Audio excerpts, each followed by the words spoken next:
राधे राधे जी सभी को। कैसे हैं आप लोग? आशा करती हूँ कि भगवान हरि की कृपा आप सभी पर बनी रहे, आप सभी स्वस्थ हो, अच्छे हो। इसी के साथ आज हम सुनेंगे बछ बारस व्रत की कथा।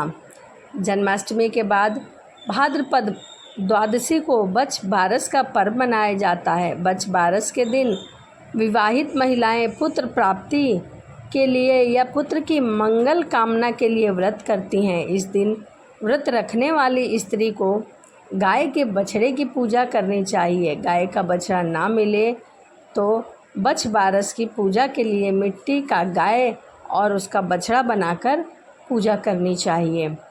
उस दिन बाजरे की रोटी गाय को खिलाई जाती है और वही रोटी खुद भी खाई जाती है। उस दिन गाय के दूध या उसके दूध से बने किसी भी पदार्थ का सेवन नहीं किया जा सकता। हमारे यहाँ का ऐसा ही नियम है।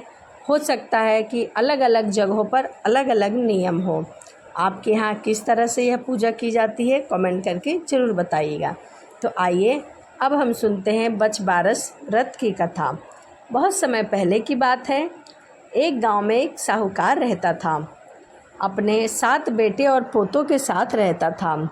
उस साहूकार ने गांव में एक तालाब बनवाया था, लेकिन कई सालों तक वह तालाब नहीं भरा, उसमें पानी आता ही नहीं था।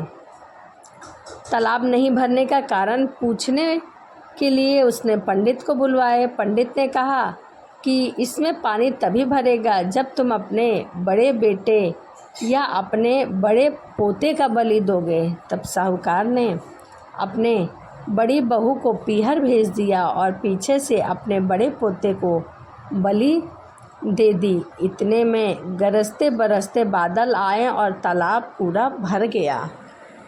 इसके बाद बछ बारस आई और तभी सभी ने उनके घर में बछ बारस का व्रत किया।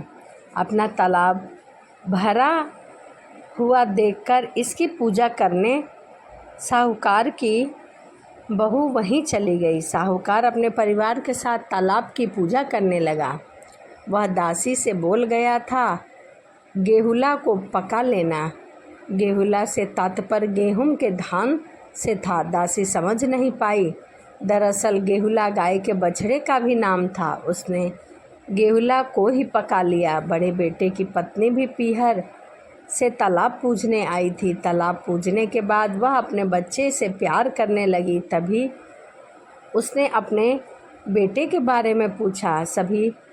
तभी तालाब में से मिट्टी से लिपटा हुआ उसका बड़ा बेटा निकला और बोला, माँ मुझे भी तो प्यार करो, मैं तो यहाँ हूँ। तब सास बहू ने एक दूसरे को देखने लगी कि आखिर यह मिट्टी से सना हुआ यहाँ क्या कर रहा है। सास ने बहू को बलि देने वाली सारी बात बता दी।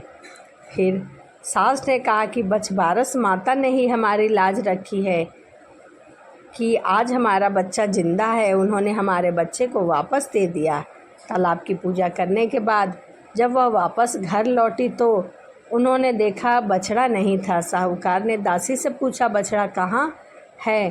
तो दासी ने कहा कि आपने ही तो उसे पकाने को कहा था। साहूकार ने कहा, एक पाप तो अभी उतरा नहीं था कि तुमने दूसरा पाप कर दिया। साहूकार ने पका हुआ बछड़ा मिट्टी में दबा दिया। शाम को गाय वापस लौटी तो वह अपने बछड़े को ढूंढने लगी और फिर मिट्टी खोदने लगी। तभी मिट्टी में से बछड़ा निकल गया।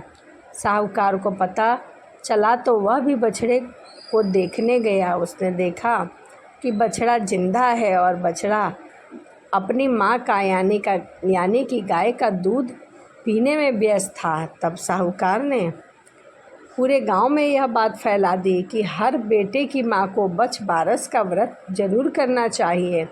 हे बछ बारस माता, जैसे आपने साहूकार की बहू को दिया, जैसे आपने उस गाय को दिया, वैसे हमें भी देना।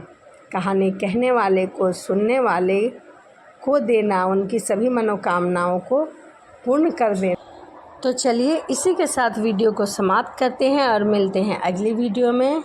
यदि आप भी बछ बारस व्रत को करते हैं या आपके यहाँ पूजा होती है तो आप भी कथा का सेवन जरूर करें। तो चलिए मिलते हैं अगली वीडियो में।